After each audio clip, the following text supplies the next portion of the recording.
보수의 시각으로 정치 현안을 들여다보는 보수의 품격 시간입니다.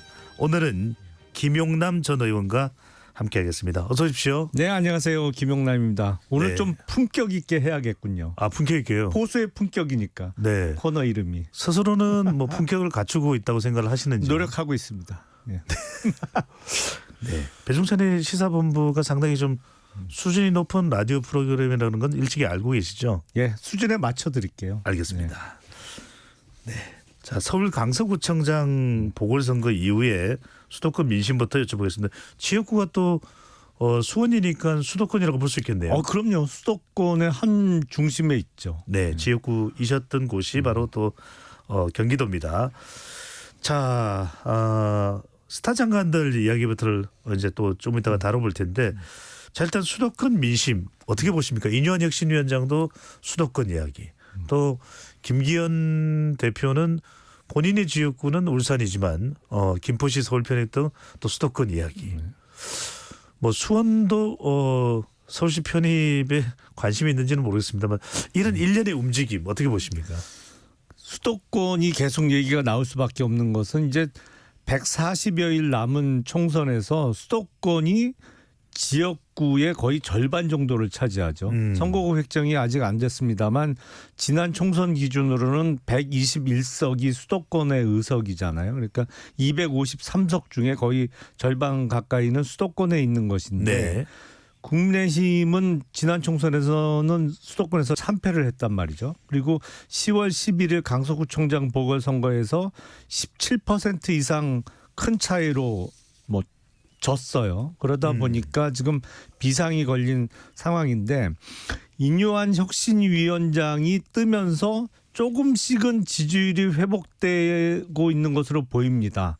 그리고 그 무렵부터 국민의힘이 더불어민주당에 비해서 뉴스 점유율이 훨씬 높았어요. 그러니까 뉴스 아무래도 점유율요? 이뇨한 위원장의 활동이 계속 보도가 되다 보니까. 그런데 그렇다고 아주 민심이 확 반전이 돼서 국민의힘이 더 우세하냐 그렇게 보긴 힘들고 아무래도 총선 때까지의 경제 상황이나 아니면 대통령이 보여주는 우리나라 국민들께서는 특히 태도를 중요시 하잖아요. 그런 게 많이 영향을 앞으로 또 미치겠죠. 네.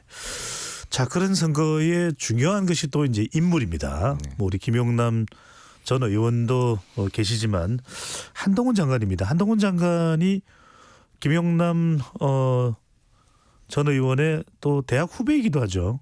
그렇죠. 뭐 대학 검찰 뭐 다 후배죠. 네. 저보다는. 뭐 한동훈 장관은 잘 나가는데 나는 왜 더 잘 나가지 못하나 이런 생각을 하시지는 않는 거죠? 인생 총량의 법칙을 좀 믿습니다. 네. 지금 한동훈 장관이 인기 있는 듯하지만 나는 다 못 보여줬다. 앞으로 좋은 날이 남아 있겠죠. 저도. 알겠습니다. 네. 자, 희망을 가져보도록 하고요. 자, 한동훈 법무부 장관이 대전 방문하면서 합법에 말하는 방법에 대해서 여의도 사투리가 아닌 5천만의 문법을 쓰겠다 이렇게 이야기를 했습니다. 자, 이 정도 이야기를 꺼내놓을 정도면 후배의 행보를 보실 때 총선 출마네 아니면 아직까지 총선 출마가 아닐 수도 있다 어떻게 보십니까? 근데 지금 더군다나 최근에 보여준 행보에 의하면 이렇게 하고 총선 출마 안 하면 이상한 상황이죠. 그렇잖아요. 네. 그거는 뭐랄까요? 반전이라기보다는 아니 만약에 총선을 안 하면 모양새가 이상해지는 상황까지 왔어요. 이미 그러니까 정치권의 임무는 기정사실화되고 있는 것이 아닌가 싶고 네. 다만 어떠한 역할로 또 어떠한 뭐 지역구가 됐던 비례가 됐던 그거야 나중에 좀 더 지켜봐야겠습니다만 이제는 정치권 입문의 카운트다운에 들어갔다고 봐야겠죠. 사실상 뭐 네. 출마 준비 단계다. 출마와 관련된 행보로 해석될 수밖에 없다. 이렇게 보시는군요. 그렇죠. 만약에 지금까지 이랬는데 출마 나 안 한다. 뭐 법무부 장관 계속 하겠다. 그러면 많은 국민들께서 좀 뜬금없다고 생각하실 것 같은데요. 네. 자, 김웅 의원입니다. 김웅 의원도 검사 출신입니다. 김용남 전 의원도 검사 출신이고요. 맞죠? 예. 네. 자, 우리 당 문제는 여의도 사투리가 아니고 용산 사투리다 이렇게 지적을 한 부분에 대해서는 어떤 의미로 이해를 하고 계시는지요? 그러니까 지금 반은 맞고 반은 틀리는 거죠. 네. 그러니까 소위 얘기하는 김웅 의원의 표현대로 하면 용산 사투리 문제도 있는 것이고, 네. 그리고 여의도 사투리 또 국민의힘 문제가 분명히 있죠. 당이. 그러니까 어느 한쪽만 다 전적으로 책임이 있다고 볼 수는 없는 것이고, 제가 얼마 전에 지금의 대통령실과 국민의힘 간의 수직적인 관계 형성에 책임져야 될 사람들은 책임을 져야 된다는 말씀을 공개적으로 드린 적이 있는데, 어느 한쪽의 100% 책임은 아니죠. 양쪽 다 책임이 있는 것이죠. 근데 그거를 지금 책임질 사람들이 자꾸 본인의 책임을 회피하는 듯한 모습을 보여주고 있는 게, 그래서 아직 국민의힘이 전반적으로 국민의 지지와 성원을 다 회복하지 못하고 있는 거라고 저는 생각해요. 네. 용산도 좀 바뀔 필요가 있다. 그럼요. 이런 말씀이신 거죠. 예. 네. 자, 검사 탄핵 관련해서 또 기자가 한 장관에게 질문을 했습니다. 그랬더니 한 장관은 고위공직자가 세금 빼돌려 샴푸를 사고 초밥 먹고 소고기 먹고 이게 탄핵 사유로 인용될 것 같아. 이렇게 이제 또 대답을 했는데, 이재명 대표를 정조준했다 이렇게 볼 수 있을까요? 그렇죠. 뭐 얘기 들으면 다 떠오르는 그 사건들이 있잖아요. 경기도지사 시절에 경기도 법인카드로 사용했다는 그 문제를 언급한 것이죠. 그러니까 이것도 법무부 장관의 화법은 아닌 것으로 보여요. 이거는 전형적인 정치인의 화법이죠. 사실은 얼마 전에 탄핵 발의를 했던 그 검사들에 대한 그거를 질문하는데 약간 얘기를 돌려서 이재명 더불어민주당의 대표에 대한 공격으로 맞받아 쳤잖아요. 예. 저도 법무부 근무했습니다만 그 전에 법무부 장관의 화법은 아니에요. 그럼 이렇게 말하는 게 총선에서 본인의 역할이 더 확대될 것이다. 어떤 경우에는 이재명 대표와 맞서서 맞대응을 해야 될 본인의 역할도 있을 것이다. 이런 판단을 했을까요? 글쎄요. 뭐 이재명 대표는 더불어민주당의 당 대표고 한동훈 장관은 아직 입당을 안 한 상황이기 때문에 1대1 매치를 상정하기는 쉽지 않습니다만, 만약에 한동훈 장관이 국민의힘 쪽에 입당을 해서 내년 총선에 출마를 하게 된다고 하면 가장 주목을 받는 후보 중에 한 명이 될 것은 분명하고요. 네. 그런 과정에서 일종의 어떤 대립각이 있을 수는 있겠습니다만, 그게 완전히 뭐 동등하게 1대1로 붙는다 이렇게 보긴 좀 힘들겠죠. 근데 국민의힘 지지층의 입장에서는 한동훈 장관에 대해서 거는 기대가 크기 때문에 일종의 이재명 대표는 국민의힘 지지자들의 입장에서 보면 적장이잖아요. 적장을 향해서 달려가서 이렇게 일합을 겨루는 그런 우리 쪽의 장수도 분명히 필요한 거죠. 전면에서는 또 한동훈 장관의 모습이 총선에 만약 출마한다면 나올 수도 있다. 네. 방금 전에 말씀하신 대로 국민의힘에서는 기대가 크다. 그래서 여러 가지 설이 나오고 있습니다. 이른바 비대위원장설 또는 선대본부장설, 여기에도 뭐 공동선대본부장설, 또 출마 지역으로는 대구 출마 아니다, 서울 종로 출마 아니다, 경기도 경합지역 또는 뭐 비례대표 후순위, 어떻게 보십니까? 사실은 비례대표가 제가 보기엔 가장 적합해 보이는데 이게 연동형 비례대표제 하에서는 국민의힘은 지난 총선과 같이 비례대표 후보를 못 낼 거잖아요. 그러면 당적이 달라져야 돼요. 어쨌든 형식적으로는. 그러면 비례대표는 말이 안 되는 것이죠. 국민의힘이 아닌 아무리 자매정당이라고 하더라도 당은 틀린 당이니까 국민의힘에 큰 도움이 되기는 어렵겠죠. 법무부 장관으로서는 더더군다나 또 힘들어지겠네요. 그렇죠. 그래서 그게 병립형으로 선거법 개정이 이루어지지 않는 한 비례대표 출마는 어렵다고 봐야 될 것이고, 그렇다면 지역구로 출마한다 그러면 한동훈 장관이 고향도 서울이고 대구에 어떤 연고가 있는지는 잘 모르겠습니다만 아무래도 수도권 중에서도 서울 쪽이 될 가능성이 높겠죠. 아. 지역구에 출마한다고 하면. 네. 그게 뭐 상징적인 소위 정치 1번지라고 하는 종로가 될지 아니면 뭐 명분을 주위에서 그렇게 만들어줘서 지역구는 소위 국민의힘 우세 지역으로 나가고 그 주변 아니면 수도권의 지원 유세나 이렇게 당에 도움이 될 수 있는 활동을 좀 더 열심히 해달라 뭐 이렇게 명분을 만들지는 아직 모르겠습니다. 제가 보기엔 아직 네. 공관위가 꾸려진 것도 아니니까요. 그건 그때 가서 아마 결정하겠죠. 혹시 뭐 김용남 전 의원에게 형, 난 요즘 이렇게 생각하고 있어. 그런 뭐 연락을 받으신 적이 혹시 있으십니까? 누구한테요? 한동훈 장관한테요? 그렇게 친한 사이 아니에요. 아, 알겠습니다. 그렇게 친하지는 않다. 자, 한동훈 장관과 이준석 전 대표와 많이 비교를 합니다.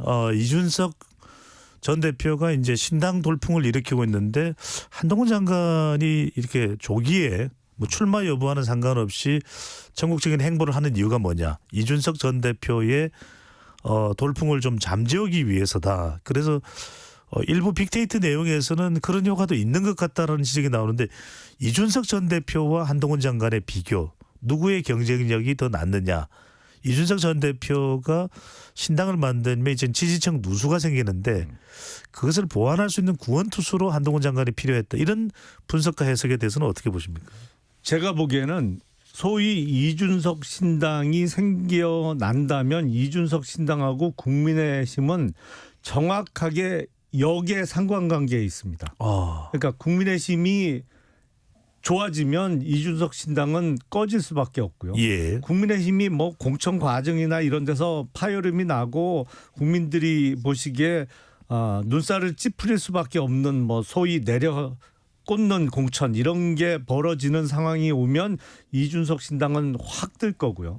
정확하게 역의 상관관계에 있기 때문에 그런 관계 속에서 한동훈 장관이 국민의힘에 도움이 된다고 하면 이준석 신당에게는 악재가 될 수 있겠죠. 이제 당대 당이라는 관계에 있어서 네. 그러니까 이준석 전 대표하고 한동훈 장관을 뭐 직접 비교할 필요는 없을 것 같고요. 당의 그런 역의 상관관계 속에서 해석을 하면 되지 않을까 싶어요. 네. 하태경 의원은 이렇게 얘기를 합니다. 한동훈과 이준석이 뭉치면 네. 국민의힘은 선거에서 승리할 가능성이 아주 높아진다. 한동훈 장관과 이준석 전 대표가 국민의힘 내부에서 뭉칠 가능성. 그렇다면 이제 이준석 전 대표는 신당을 만들려고 하는 것을 철회해서 다시 당으로 들어와야 되는데 네. 어떻게 보십니까? 가능해 보입니까? 국민의힘 내부 상황은 어떻습니까? 그러니까 제가 방금 말씀드린 대로 국민의힘과 소위 이준석 신당은 정확하게 역의 상관관계에 있기 때문에 국민의힘이 많이 좋아지면 즉 국민의 지지가 높아지면 이준석 신당은 힘들어질 거예요. 그러면 창당 안 하고 국민의힘에 뭐 돌아올 필요도 없어요. 지금 나간 상태도 아니니까. 네. 그냥 머물면 되는 것이죠. 그리고 한동훈 장관이 입당 이후에 이준석 전 대표와 힘을 합친다는 것은 마치 2022년 3월 대선 때 당시에 윤석열 후보하고 이준석 대표가 힘을 합친 모습의 시즌 2예요. 그렇잖아요. 예. 아니 한동훈 장관이야말로 지금 정부에서 누구보다도 윤석열 대통령과의 싱크로율이 높은 사람이기 때문에 한동훈 장관과 이준석 전 대표가 같이 하는 모습은 1년 6개월 전에 대선 때의 모습이에요. 하태경 의원의 분석대로 그렇게 되면 선거에 유리해지겠죠. 그리고 그 모습을 연출하기 위해서는 이준석 신당을 뭐 만들어지지 못하게 한다든지 소위 찍어 누를 수 있는 방법은 없어요. 유일한 방법은 국민의힘이 올라가는 겁니다. 그러면 이준석 신당은 출범하기가 어려워질 거예요. 정신 차려야 되는데 국민의힘 쪽이 정신을 아직 못 차리고 있는 것 같아요. 네. 김전우 의원께서는 이준석 나가라는 입장입니까? 이준석 빨리 들어와야 된다. 나가서는 안 된다는 입장이십니까? 머물러야죠. 머물러야 된다. 예. 뭐 돌아올 것도 아니에요. 아직 국민의힘 소속이고 네. 당적은 있으니까 이 당에 남아야죠. 대통령과는 참 뭐 풀기가 쉽지 않은데 이준석 전 대표에게 만약에 한동훈 장관이 대신 손을 내밀면 이준석 전 대표가 그래도 고민 끝에 남을 가능성이 있다고 보십니까? 이준석 전 대표 입장에서는 어떻게든 한동훈 장관이 아닌 윤석열 대통령과의 직접적인 컨택 내지는 직접적인 이야기를 듣고 싶어 하겠죠. 네. 하지만 윤석열 대통령은 이제 당의 후보가 아니고 대통령이잖아요. 총선과 관련해서 어떠한 말씀도 할 수 없습니다.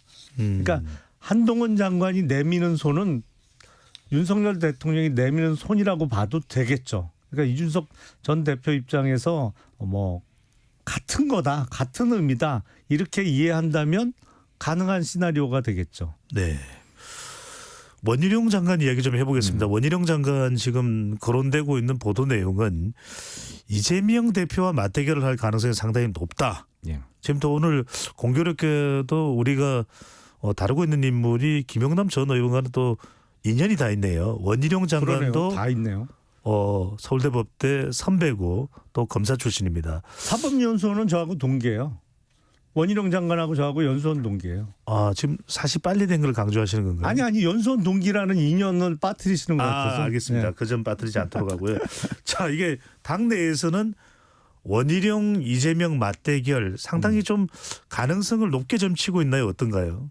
그게 성사가 된다면 정말 박수치고 전 브라보. 원희룡 장관에게 찬사를 보내겠습니다.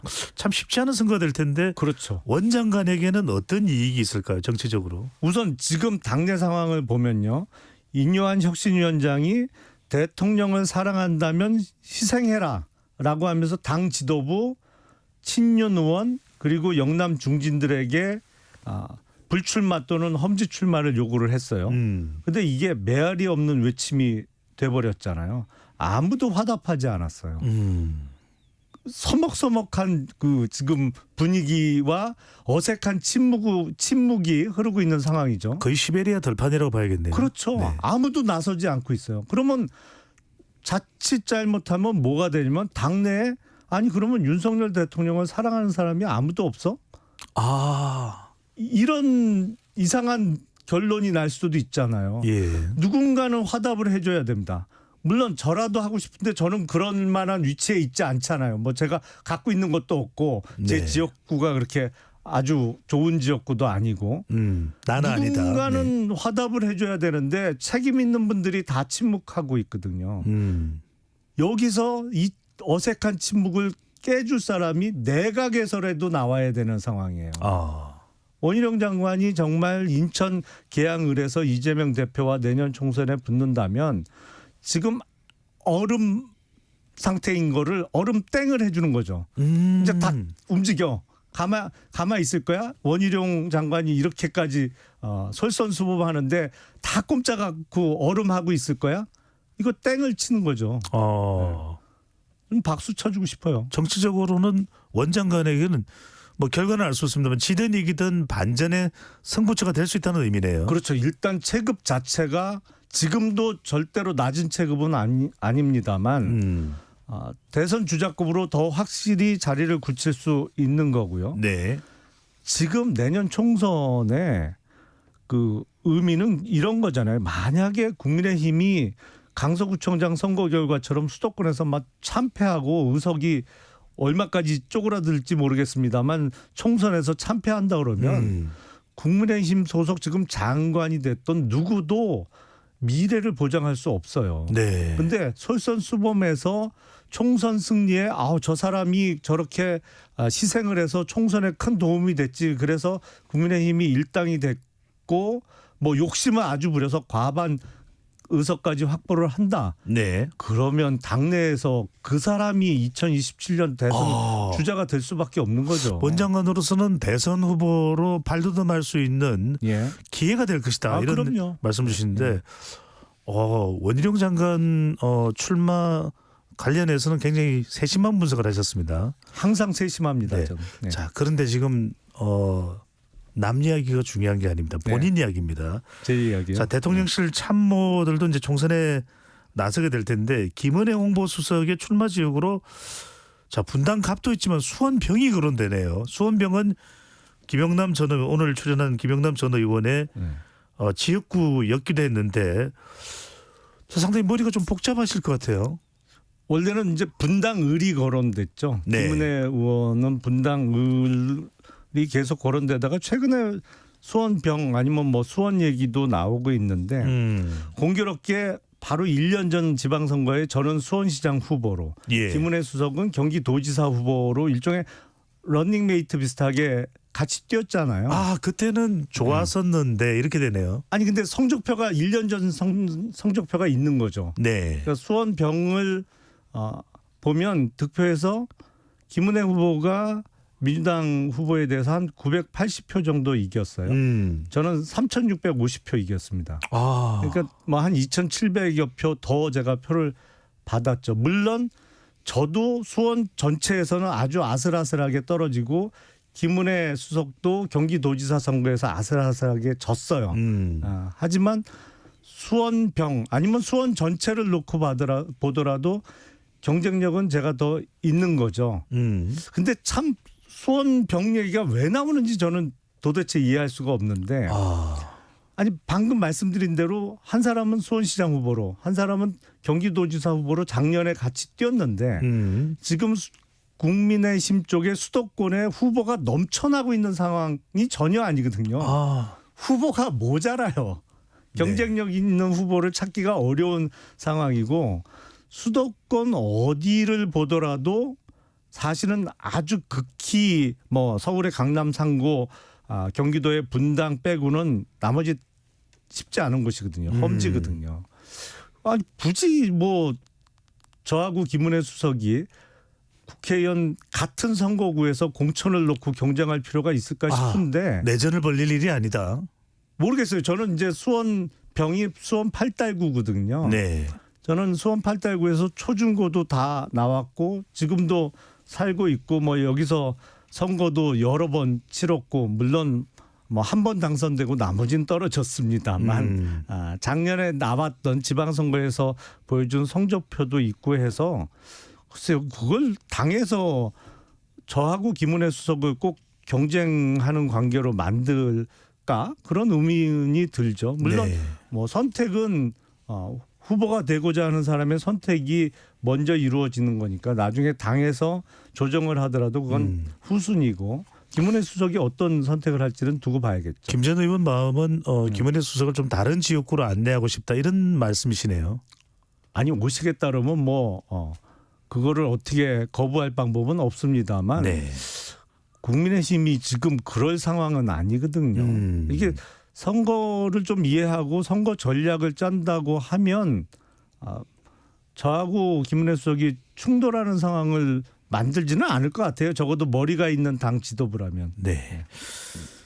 알겠습니다. 또 특정 지역구를 너무 많이 이야기하면 또 네. 네, 여기까지만 다른 의견이 하죠. 들어올 수가 있어서요. 네. 자, 이 당 지도 체제에 대해서 말씀을 안 드릴 수가 없습니다. 지금 이뇨한 혁신위원장이 주목을 받으면서 오히려 김기현 대표보다도 존재감이 커졌다. 네. 또 한동훈 장관이 등장하면서 전체 주목도를 끌고 가는 인물이 한동훈 장관인데 그러다 보니까 김기현 대표에 대해서 뭐 이제 비대위 체제나 좀 대체 인물이 있어야 되는 거 아니냐 이런 당 안팎의 의견들이 나옵니다. 근데 이 시점에 김기현 대표는 슈퍼 빅텐트론을 이야기하면서 대표로서의 또 역할을 꿋꿋이 해나가는 모습인데 김영남 전 의원은 어떻게 보십니까? 김기현 체제 유지가 내년 총선에 맞을 거냐 아니면 뭔가 좀 대체할 수 있는 누군가가 필요한다고 보시는지요? 김기현 대표 체제에 대한 성적표는 10월 11일 날 강서구청장 보궐선거에 이미 나왔잖아요. 그 단순히 그냥 지자체 장애 선거로 볼 게 아니고 그게 선거구가 딴 데도 아니고 서울이란 말이죠. 그리고 국회의원 선거구 3개 합친 선거구였잖아요. 강서구청장 선거가. 그런데 사실은 그 강서구청장 선거 결과 이후에 비대위가 들어서야 될 상황에서 혁신위가 출범을 했어요. 그런 다음에 언론 점유율을 이뇨한 위원장이 높이면서 당의 지지세가 조금은 회복되고 있는 모양새입니다만 총선을 성공적으로 치르기에는 아직도 부족해요. 그리고 이 혁신위에서 던진 혁신 안건이 제대로 받아들여지지 않고 있단 말이죠. 그러면 저는 혁신위가 과연 60일간의 활동 시한을 다 채울지도 의문이에요. 이게 메아리가 없는데 아무리 외친들 뭐 하겠어요. 그러면 혁신위가 조기 종료를 하던 아니면 12월 24일까지 활동을 마치던 그 이후에 그러면 이 리더십으로 내년 총선을 치를 수 있느냐? 저는 힘들다고 봅니다. 솔직하게 말씀드리면. 누군가 대체할 인물이 리더십의 교체가 필요한 것이죠. 그리고 김기현 대표께서 말씀하신 슈퍼 빅텐트를 치려면 폴대가 아주 높아야 되잖아요. 근데 정치적으로 본인의 높이, 본인의 크기는 본인이 노력을 해야 되는 거예요. 적어도 인유한 위원장이 당 지도부의 희생을 이야기했을 때 화답이 나왔어야죠. 그래야 국민들께서 그래도 책임 있는 자리에서 저 정도 본인의 역할은 하는구나 이런 평가를 받을 텐데 지금 한참 지났는데 아직도 숙고 중이라고 하고 지역 주민들의 의사를 묻겠다. 아니 울산에서 그렇게 국회의원 여러 번 하고 시장까지 하신 분이 울산 시민들께 저 울산에서 계속 할까요? 아니면 서울로 올라가 버릴까요? 그러면 면전에서 서울 가버리라고 얘기하는 사람이 누가 있겠어요. 그건 무르나 마나한 얘기죠. 본인이 결단을 하셔야죠. 그러다 보니까 비대위 체제가 될지 어떨지는 모르겠습니다만 비대위원장을 맡을 만한 사람에 대한 하마평은 나옵니다. 김병준 전 비대위원장, 또 김한길 대통령직 속 국민통합위원회 위원장, 여기에다가 국민의힘에 합류할지도 모르는, 합류할 가능성도 있는 이상민 더불어민주당 의원까지 비대위원장 거론되고 있는데 이 점은 어떻게 보십니까? 비대위원장 얘기를 했는데 제가 조금 전에 시원하게 답변을 드리고 나니까 약간 섬찟한데요. 자, 30초 드릴 테니까 회복을 하시죠. 아니요, 이미 말은 해놨는데 제가 보기엔 지금 거론하신 인물들도 다 훌륭한 분들입니다만 그리고 정치 경험도 많으시죠. 근데 앞서 우리가 잠깐 논의를 했던 스타 장관들도 저는 대상자라고 봐요. 특히 원희룡 장관 같은 경우에는 물론 인천 계양을에 출마하면 본인 선거 치르느냐고 정신이 없을 수도 있지만 선거 경험도 많고 원희룡 장관이 정치에 입문한 게 2000년 16대 총선을 통해서 입문했거든요. 20년이 훌쩍 넘었어요. 그러니까 그리고 상대적으로 좀 젊은 이미지가 있고요. 그렇죠. 그래서 국민의힘의 대표 간판 선수로는 정치적 경륜도 중요합니다만 좀 국민의힘이 많이 바뀌었구나. 신선한 이미지를 줄 수 있는 사람도 좋지 않을까 원희룡 싶습니다. 장관이 그런 또 역할을 할 수도 있을 것이다라는 말씀이죠. 한 1분 정도 남았는데요, 위원장님. 지금 하반기 연말 정부에서 가장 큰 내관이 될 것이 이른바 김건희 여사 특검일 것이다라는 이야기를 많이 하고 있습니다. 왜냐하면 패스트트랙에 올려놨기 때문에 이게 이제는 곧 상정될 텐데 이것이 이 국민의힘에 미칠 영향, 대통령에게 미칠 영향, 민주당에 미칠 영향을 좀 압축해서 말씀 주시면요. 우선 더불어민주당 측이 덫을 단단하게 쳐놨죠. 왜냐하면 이 특검법을 밀어붙이면 통과될 거잖아요. 의석수가 많으니까. 근데 대통령이 거부권을 행사하게 되면 대통령이 자기 가족 챙긴다. 그래서 대통령 권한 행사를 가족을 보호하기 위해서 저렇게 거부권 행사한다고 적극 주장할 거고 일종의 빠져나갈 수 없는, 그렇다고 특검을 덜컥 받을 수도 없는 덫을 단단히 쳐놓은 것인데 지금 더불어민주당은 공공연하게 대통령 탄핵을 이야기하고요. 또 최강욱 전 의원 같은 경우는 입에 좀 담기 민망한 표현으로 김건희 여사를 최근에 공격도 암컷 발언 논란이 되고 있습니다. 그런 일도 있었기 때문에 참 딜레마에 빠질 수밖에 없는 건데 제가 만약에 국민의힘 지도부라면 이렇게 건의하겠어요. 특검의 시행 시기를 총선 이후로, 그러니까 선거에 악용하지 않도록 총선 이후로 특검을 하는 거로 해서 여야 합의 처리하고 대통령 거부권 행사 안 하시는 거로 건의하는 그런 식으로 해법을 제시하겠습니다. 아, 이것도 저 같으면. 새로운 제안이 될 수도 있겠네요. 네, 네. 네. 마지막 답변이 귀에 쏙 들어왔습니다. 자, 지금까지 김용남 전 의원과 보수의 품격 함께했습니다. 오늘 말씀 정말로 잘 들었습니다. 품격이 있었나요? 그럼요. 네. 고맙습니다. 감사합니다.